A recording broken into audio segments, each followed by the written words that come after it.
మా అమ్మమ్మ వాళ్ళది ద్రాక్షారామ దగ్గర ఒక చిన్న పల్లెటూరండి. మా అమ్మమ్మ నా చిన్నప్పుడు కొబ్బరన్నం ఇలాగే చేసేది. 2 మీడియం సైజ్ కొబ్బరికాయలు తీసుకొని వాటిని ముక్కలుగా చేసుకొని మిక్సీ పట్టి పాలు తీసుకోండి. నేను 3 కప్పుల రైస్ తీసుకున్నాను.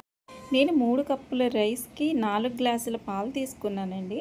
అంటే 2 కప్పులు ఎక్స్ట్రా పాలు తీసుకున్నాను. మీరు రెగ్యులర్‌గా ఏ కొలతతో తీసుకుంటారో అదే కొలతతో తీసుకొని ఒక హాఫ్ గ్లాస్ ఎక్స్ట్రా పాలు పోసుకోండి. నేను రైస్ ఎప్పుడు ముందుగా నానబెట్టానండి, అప్పటికప్పుడే కడిగి పెట్టుకుంటాను. కాబట్టి నేను కొంచెం ఎక్స్ట్రా పాలు తీసుకున్నాను. మీరు రెగ్యులర్గా ఎలా యూస్ చేసుకుంటారో అలాగే తీసుకోండి. ఈ రైస్ వేసిన తర్వాత సరిపడా పసుపు, కొద్దిగా సాల్ట్ వేసుకోండి.